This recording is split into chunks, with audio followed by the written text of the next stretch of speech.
Hola, ¿qué tal? Buenas tardes. Hoy estamos aquí con Alexandra y Sylvain, dos protagonistas del cortometraje M'habiter. Bonjour, bonjour à tous les deux, ça va? Bonjour, Bonjour, ça ça va va? très bien, ouais.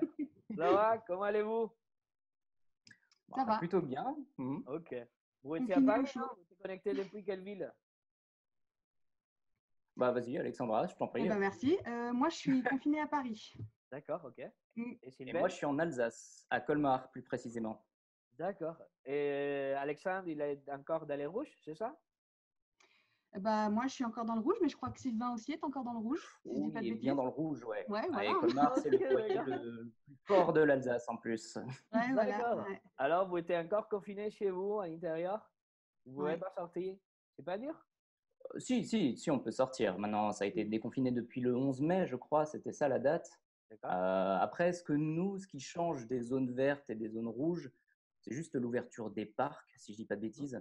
C'est ça. Collège, quelque chose Mais comme sinon, ça. on peut sortir.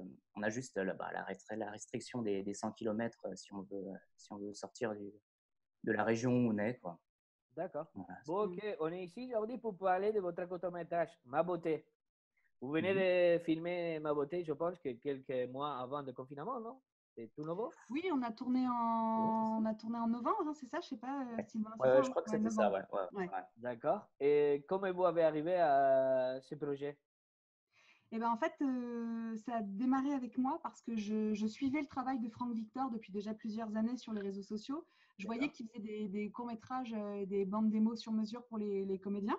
Mhm. Et j'aimais bien ce qu'il faisait. Et j'avais besoin de sortir un peu de ma zone de confort dans le jeu. Mhm. Et du coup, je l'ai contacté.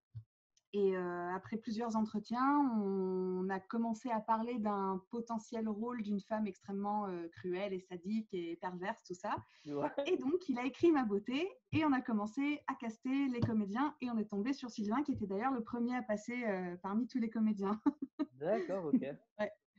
Et Sylvain, il a débarqué, il a dit qu'est-ce que tu as eu comme sensation une fois qu'il t'a présenté le projet?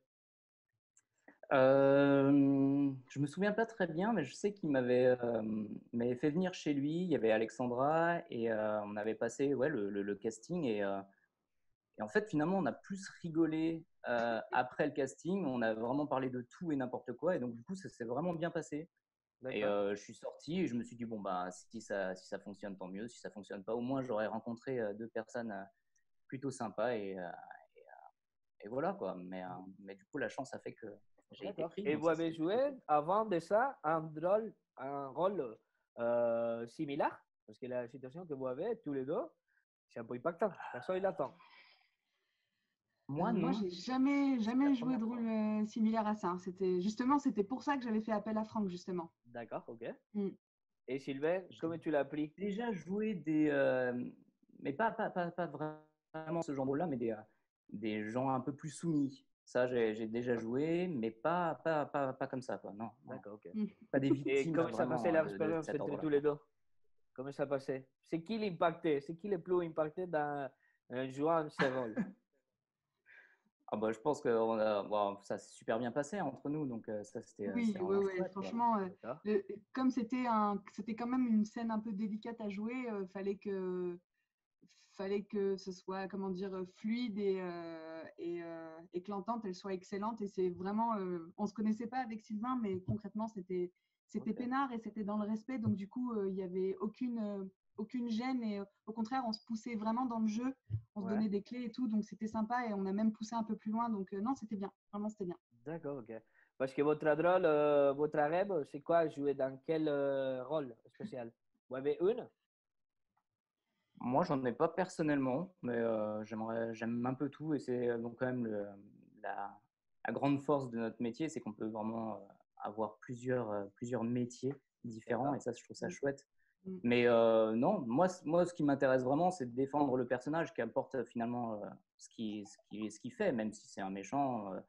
Au contraire, je trouve qu'il y a même des fois des choses plus intéressantes chez les méchants, parce que lui donner une humanité à de quelqu'un où on aurait dit c'est un gros salaud, je trouve que c'est intéressant. Il y a des pistes à chercher, quoi. Ok. Moi, je rejoins complètement l'avis de Sylvain. Moi, je rêvais de jouer le rôle d'une méchante et dans Ma beauté, j'ai un peu pu explorer ce côté-là. Ouais. Et j'aime bien aussi ce côté un peu psychologique derrière, où on se demande pourquoi la personne en est arrivée là. Et ouais, si je devais choisir un rôle qui me plairait, ce serait vraiment un truc encore plus sadique que ça, je pense. Ça me plairait bien de jouer ça. D'accord, ok. Ok, mais T'as du parfait. potentiel, Alexandra, t'as du potentiel. Tu peux y aller. Tu peux y aller. Ah oui, oui, clairement, je vais inviter tout le monde de les voir parce que c'est vraiment. Moi, j'étais le premier impacté de comme ils développent. Parce qu'en plus, Sylvain vous fait bon gars, quelqu'un. On se peut mettre facilement dans ta peau, hein, facilement. Ah, bah, C'est clairement. Et après, j'ai eu aussi avec des amis, des collègues et tout ça, on a commenté un peu le court-métrage. Est-ce que vous pensez que faire des courts-métrages comme ça, il va vous donner envie à les personnes, peut-être, de faire des trucs comme ça à la vraie vie ou non? j'ai pas compris vraiment la question. En fait, est-ce que vous pensez que le fait de montrer ce style de court-métrage, il va donner des idées à d'autres personnes de les faire dans la vie, vraiment dans la vie? Et on peut trouver des personnes perverses comme ça. Je pense que les personnes n'ont pas besoin de. Enfin, déjà, Oui, les personnes oui. perverses à la base n'ont pas vraiment besoin de regarder ma beauté pour D'accord. montrer leur talent au monde entier. Ouais. J'espère au contraire que ça aura l'effet inverse, à savoir avertir les gens qui pourraient potentiellement se retrouver dans cette situation. Parce que je pense pas que ça guérira quelqu'un qui est déjà dans cet état d'esprit-là. Ouais. Mais c'est plus un court-métrage qui est là pour comment dire, mettre en avant justement ce genre de victimes, que ce soit des hommes ou des femmes. C'est clair. C'est mon avis, hein, ouais. C'est clair. Ouais, clairement. C'est pour ça que je fais la question aussi, pour mettre à chacun sa Ouais, place. ouais. Hein. En tout cas, Ok, j'espère d'accord. pas. Et si vous voyez Ouais. ce film-là, ne faites pas ça, quoi. C'est clair, ouais. Ne faites pas ça à la maison, s'il vous Claro, plaît. claro. Ouais, voilà. Ouais. Bon, on va pas donner des détails parce que sinon, mais c'est bon, je dis qui mérite d'aller le voir. Et ok, alors on va dans le côté plus personnel pour connaître plus Alexandre et Sylvain. Bon, qu'est-ce que vous faites maintenant dans votre jour? Qu'est-ce que vous faites les jours à jour? De nos journées, Oui, Bah, vas-y, je t'en prie. eh ben, moi, de mes journées, je change des couches et je donne des biberons et j'essaye de dormir quand j'ai le temps. d'accord. En ce moment, c'est plutôt ça ma vie. Donc le confinement, finalement, tombe plutôt bien. Ok, Bah, moi, c'est pareil. En fait, j'ai mon père qui est extrêmement malade et qui est avant le confinement. Et à Colmar, ça a été un foyer très, très difficile sur les urgences. Ils ont dû réquisitionner tous les lits d'hôpital. Et du coup ils ont mis en place une HAD, une aide à domicile à la maison. Et du coup, moi, je suis confiné ici et je m'occupe de mon père, en fait. Donc, d'accord, ok. voilà. Et en dehors de ça, quoi, voilà, ça prend beaucoup de temps, quoi. D'accord. Ouais, c'est clair, c'est clair. Bon, et alors, qu'est-ce qu'on peut visiter, un quartier sympa pour visiter l'Alsace, dans ta ville? L'Alsace, ouah, tout, j'ai envie de dire. Non, non, mais ouais, je vais faire l'apologie de Colmar, mais c'est une très petite ville à taille humaine qui est vraiment magnifique, qui a été quand même, ouais, qui a eu des articles dans le New York Times comme une des 7 plus belles villes du monde. Donc, on est plutôt fiers. On a une petite Venise à s'y méprendre vraiment à Venise. Donc, c'est très chouette. On y fait bon vivre. Et en période de Noël, on a quand même fait partie des villes et villages alentours les plus beaux en magie de Noël, quoi. D'accord. Est-ce que dans ta N'hésitez pas ville, à venir, en tout cas. est-ce que dans ta ville, tu as un petit coin où tu vas là-bas pour te trouver toi-même, pour faire des réflexions une fois que tu as proposé un papier ou... Bah, disons qu'en fait, comme j'habite quand même à Paris et que j'ai dû Ouais, rentrer en urgence à cause de ça, j'aurais plus des endroits à Paris où ok. je me sens bien. Dis-moi si. Moi, j'ai la rue de Pot de Fer à Paris. C'est une rue D'accord. où il y a énormément de commerces, de bars à bière, de crêperies et c'est super animé tout le temps. Mhm. Ouais, il y a un bar à bière qui s'appelle le Blueberry qui est juste fantastique, quoi. Ils ont des bières en pression très très chouettes du monde entier. Et ouais, non, c'est plus de la dégustation plutôt que tu te rinces pas avec ça, quoi. Ok, je suis un amoureux de la bière, hein. Désolé, mais c'est vrai. J'adore. Ah ouais. Ouais, j'adore. Ouais, ouais. Et Alexandre, alors, ton petit coin à Paris, c'est lequel? Moi, c'est toujours ce que je réponds quand on me pose la question et c'est un peu surprenant, mais en fait, il y a un endroit que j'adore, c'est pas vraiment dans Paris, mais c'est l'aéroport Charles de Gaulle parce que moi, j'ai grandi à l'étranger et en fait, à chaque fois que je me retrouve dans cet endroit, il y a cette atmosphère et cette odeur. Déjà, je trouve que c'est un aéroport assez impressionnant. Pourtant, je m'en fiche un peu de tout ce qui est architecture, infrastructure et tout, mais c'est un endroit dans lequel je me sens bien, où je sais que je pars pour me détendre et que je reviendrai détendue. Donc, ouais, c'est un peu C'est bizarre, bien. mais moi, l'aéroport Charles de Gaulle, c'est dans mon cœur. Ok, d'accord. Bon, je se vois très sympa, très ouvert. Allez, contez-moi la chose la plus drôle que vous avez fait à Paris. Ou à Alsace. Moi, ouais, en Alsace, oui, mais ça remonte maintenant et je n'incite personne à faire ça. En fait, un Déjà. soir, on était un peu torchés avec des amis et on est passé à côté d'un centre commercial et il y avait des caddies et on a pris un caddie et moi, je suis monté dans le caddie et on est allé dans une station-service pour mettre de l'essence dans le caddie. Voilà. Et voilà, je ne pourrais même pas te dire comment c'est fini cette soirée, mais en tout cas, je me rappelle de ça. Et Mais le que caddie, c'était il était très plein drôle de de sang. voir les gens alentour qui nous regardaient en train d'essayer de mettre de l'essence dans le caddie. Voilà. Ok, Je suis pas d'accord. très fier de cette anecdote, mais bon. Bon, c'est quand même marrant. Oui, Ça, Oui, non, mais bien sûr, bien sûr. c'est à cause de la bière, hein. C'est sûrement, Non. hein. Non, non. Ok, et Alexandre, alors la vôtre? Euh, j'ai pas, les trucs vraiment drôles que j'ai pu faire à Paris, c'est un peu comme Sylvain, c'est dans des contextes de soirée où on s'est retrouvés à faire des concerts improvisés dans le métro à 3 heures du matin, les soirs où il y avait les nuits blanches, des trucs comme ça. Ouais, Après, très honnêtement, en fait, j'ai vécu tellement de bons moments que je saurais pas en sélectionner un en particulier, quoi. d'accord, ok. Je sais qu'une fois avec des amis, on s'est vraiment retrouvés à limite créer des instruments dans un wagon dans le métro et qu'on a Mhm. commencé une espèce de concert improvisé que les gens se sont mis à chanter et danser avec nous. Enfin, c'était Ah, complètement c'est fou. cool. Ouais, Et ouais, ouais. c'était vraiment cool. Ça, c'est un bon souvenir que Ouais, j'ai. c'est bien. Je sais Ouais. pas pourquoi, mais d'habitude, les trains, les métros, ils deviennent des scènes de musique ou des scènes de théâtre, hein. C'est énorme, hein. Ben, Ouais, souvent, ouais, souvent. complètement, ouais, Ouais. ouais. C'est incroyable, hein. Ok. Alors, une anecdote. À qui vous avez croisé dans votre vie, que vous avez gardé une anecdote, une situation?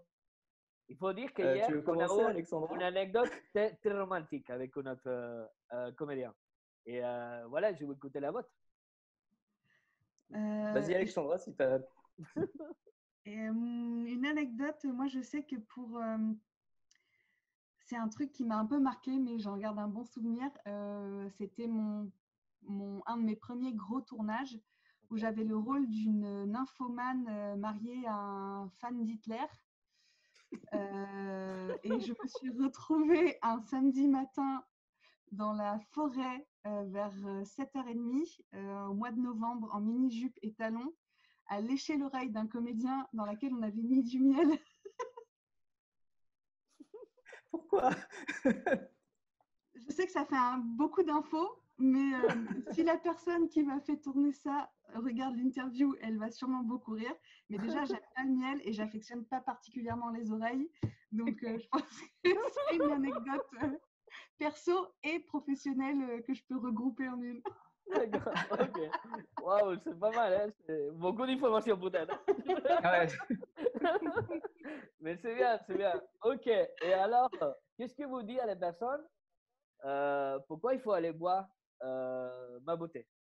Pourquoi vous pensez qu'il faut boire ma beauté? Parce que c'est des projets que vous avez été déjà. Mais pourquoi, si vous n'êtes pas dedans, pourquoi il faut aller boire? Bah, moi, j'aurais tendance à dire que à la fin du film, enfin moi en tout cas, c'est ce que ça m'a donné comme émotion. Ouais, Euh, je me suis dit, mais pourquoi il en arrive à là? Pourquoi il n'a pas réagi plus tôt? Pourquoi il n'a pas réagi à cette situation-là? Pourquoi il se laisse faire? Et on va pas dire que c'est un film pédagogique ou quoi que ce soit, mais il y a en tout cas, ça à la fin amène à se poser la question si moi j'étais dans cette situation-là, mhm, est-ce que je réagirais de la même manière ou est-ce que Et rien que faire, je pense, ce questionnement-là permettrait peut-être, si tu es dans une situation comme ça, de te dire « Ah, il ne faut surtout pas que je me laisse faire, en fait. Il faut que je réponde, il ne faut pas que je… » dans une communication, elle n'a pas besoin d'être violente, mais vraiment dans le dialogue et d'essayer de comprendre pourquoi on en arrive à ça, j'ai l'impression. Ouais, donc voilà, si je pouvais dire ça, en tout cas sur le film. C'est clair. Okay. Pour ma part, j'inviterais les gens à regarder ce court-métrage parce que déjà, à partir du moment où on l'a partagé sur les réseaux sociaux, il y a eu un petit peu de débat. Et c'est un peu, je pense, ce que le réalisateur Franck a voulu générer. Des gens qui commençaient à dire que ça faisait l'apologie du viol, des choses comme ça. Et je pense que pas du tout. Bien au contraire, ce que je disais tout à l'heure, c'est vraiment un court-métrage qui met en garde les potentielles victimes ou des gens qui pourraient se retrouver dans cette situation. Ça n'a rien à voir avec le viol, c'est vraiment, ça parle de perversion. C'est vraiment le personnage d'une femme qui est sadique, qui est narcissique, qui est manipulatrice et qui se sert de son outil principal, à savoir son charme, sa sexualité, pour arriver à ses fins. Mais ça concerne, il y a beaucoup de femmes qui en sont victimes au travail, dans le monde du spectacle, partout, mais il y a aussi beaucoup d'hommes. Et du coup, je trouve que c'est un court-métrage qui peut parler aux hommes comme aux femmes. Et c'est pour ça que j'inviterai les gens à regarder, parce que pour une fois, on renverse la situation. C'est clair. C'est pas masculin, féminin, sinon on est tout compris dedans. C'est clairement ça. Ouais. Ok, ben, est-ce que vous avez dernière chose à dire les personnes qui nous écoutent? Et comme ça, on va inviter le monde à regarder les petits bandes qu'on a préparés pour connaître un peu plus, mais on ne va pas révéler la fin, on ne va pas révéler la… Voilà. Parce qu'il faut vivre. Pour moi, c'était un voyage. J'ai eu la sensation d'être dans une, comment on dit, la roue américaine. Je me suis dit, incroyable. Il faut qu'on parle, il faut connaître aussi les personnes qui sont dedans. Parce que je pense que vous jouez tous les deux, mais 100% magnifique. Vraiment. Merci. Même le regard d'Alexandre, je ne vais pas dire qu'on le fait, mais le regard d'Alexandre, c'est sûr. Il rentre. Si ce n'était pas comme ça déjà, mais il a fait clac. Alors, voilà, si vous avez quelques derniers mots, et comme ça, on finit l'interview et on passe à boire la banane. Et ben, Sylvain, si tu as un petit mot. Non, j'avais envie de dire peut-être à tout le monde de prendre bien soin d'eux, tout simplement, et puis que le confinement est fini et qu'il faut prendre quand même encore des mesures de sécurité, mais que voilà, il ne faut pas se laisser aller et la vie reprend, quoi. D'accord, ok. Voilà. Bon, de toute façon, on va tenir tout le monde en contact une fois que si vous avez des nouveaux projets et tout ça, hein, avec plaisir. Hein. Il faut se dire aussi… faut pas se laisser abattre et puis dès que c'est possible, on retourne au théâtre et au cinéma surtout. Hein. Voilà. Et on peut vous trouver aussi sur les réseaux sociaux. Alexandre, oui. Sylvain. Et Sylvain, Urban, ouais, tout à fait. Okay. Alexandra Deloire, pareil, sur les réseaux sociaux, j'y suis. Voilà. Mais je vous invite à suivre ces deux artistes et on vous invite aussi à suivre la bande-annonce qui vient tout de suite. Merci Alexandre, merci Sylvain. Merci beaucoup. Merci. Je vous embrasse et je vous souhaite le meilleur pour l'avenir.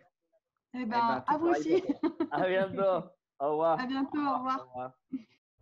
Tu veux dire qu'on se mette en binôme pour le prochain appel d'offres, c'est ça? Oui, c'est ça. Ouais, c'est ça.